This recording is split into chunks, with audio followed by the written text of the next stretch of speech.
All right, this is going to be an amateur video on how to install this rough country leveling kit bracket for all of your 2019 plus Ram 1500s with air ride suspension.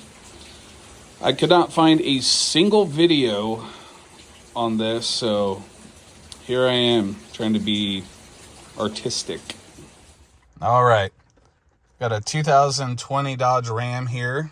I'm going to show everybody how you put it into tire jack mode and how you install the rough country leveling brackets for air suspension.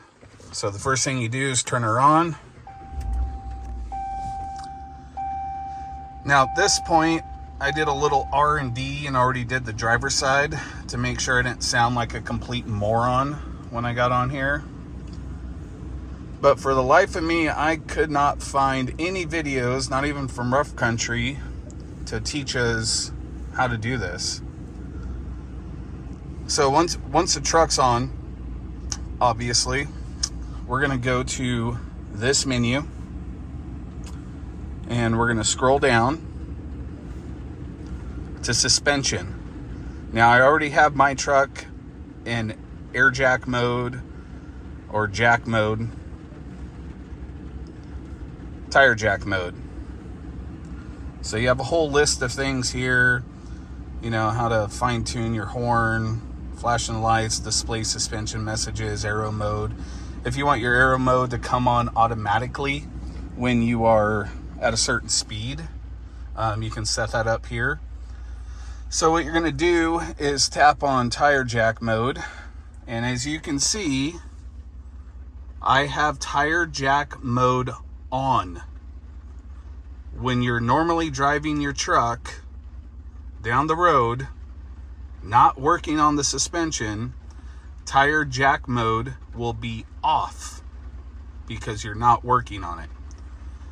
I'm just making that clear because I've seen some videos in the past that leave little details murky, and the way my brain works is I have too much anxiety to do the work unless I have 100% confirmation that I'm precisely doing it correct. So you want your tire jack mode on, and once it's on, turn your truck off. I'm in normal mode. You do not need to put it in off-road mode or off-road 2. Just leave it in normal mode and then commence your work. To make this easier, turn your steering wheel towards the side you're going to work on. So if I'm going to work on the driver's side, turn it towards the driver's side all the way and then turn it off, and you'll have more access to reach inside the wheel well. Now I'm going to have my buddy Beau do the work on the passenger side so I can record and kind of explain what he's doing. This is super easy, extremely easy, but still I'm trying to make something visible for everybody else out there that prefers to do little jobs themselves instead of paying $120 an hour to the dealership or some tech. All right, we'll be back in a sec. All right, here is a simple comparison of the bracket you're replacing. This is the driver's side bracket that is OEM and stock. Get rid of this shadow.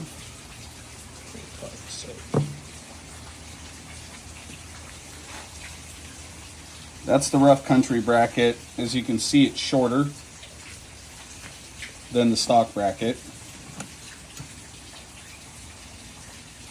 And that's what tells the sensor that the truck needs to be raised in the front.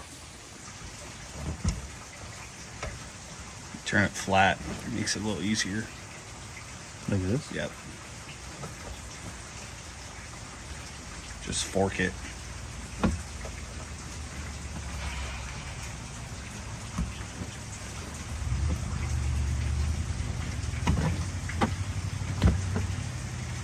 Brilliant. All right, there's a little red tab that you can't see that's on the right side of this plug. You just push down and that frees the lock. That doesn't mean the plug comes off easy and you can't be rough with it. So if you get a flathead screwdriver and kind of rock it back and forth on top, you can break it free. Or if you just pull it back and forth.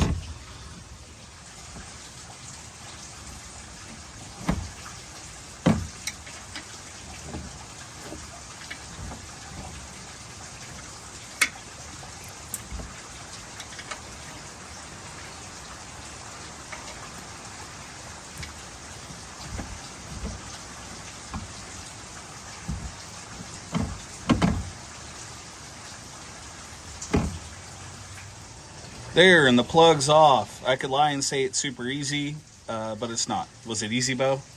No. All right, and once you get your bracket off, you need a T20 Torx. It works a lot better if you have the fancy Pittsburgh Torx tool from Harbor Freight.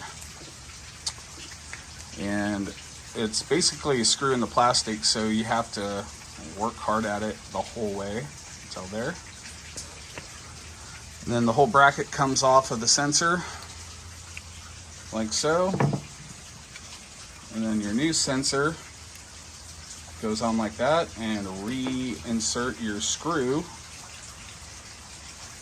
So it's one bolt connected to the frame, which is a 10mm, and then this is a T20 Torx.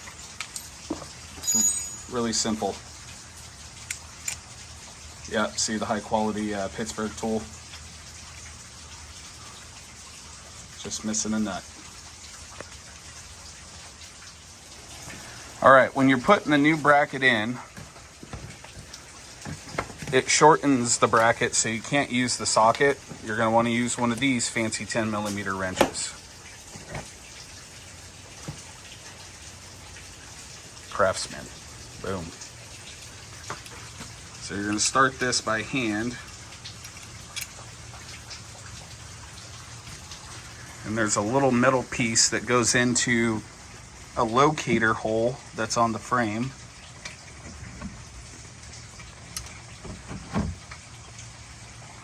And you tighten it as much as you can with your fingers while that locator hole stays filled with your bracket.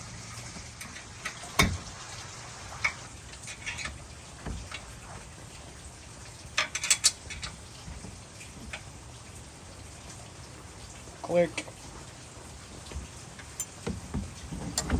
All right, now all you have to do is tap in the top of this level link back into the factory spot.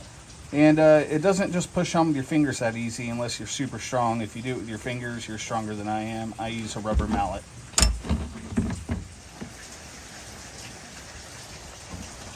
Beau's trying to show off and do this with his hands.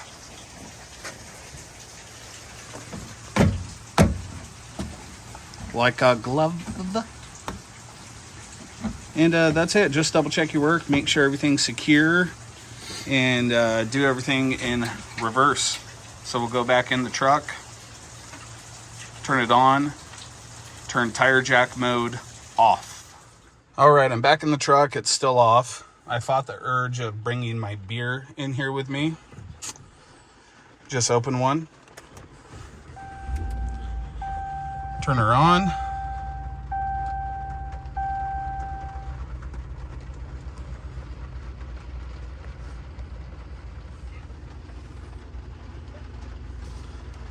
We just got done with the passenger, so I'm gonna straighten up the wheel.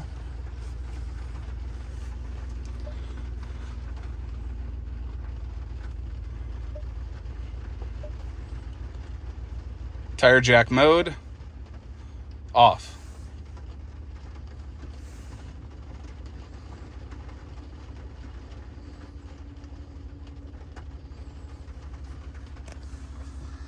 Now, when you first turn it on, it'll be kind of slow, and it's kind of figuring out what's going on.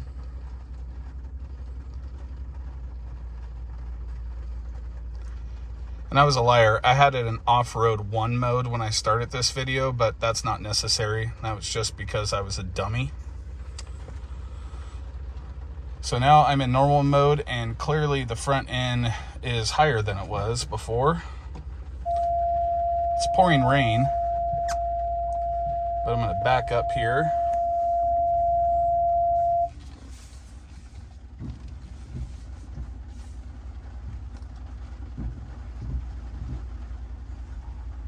go take a look and make sure both sides look fairly close to normal.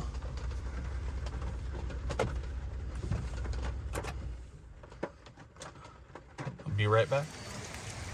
Oh, there she is in normal mode now. And the front end is the same height as the rear end. Would you look at that? This is perfect because I just got two 85/55 R22 Mickey Thompson Baja Boss all-terrains to put on here, which is a 34.5-inch tire. So that extra clearance is going to make it look super clean. All right, if you guys have questions, leave it in the comments. Sorry this wasn't professional. I don't do this for a living. Bye.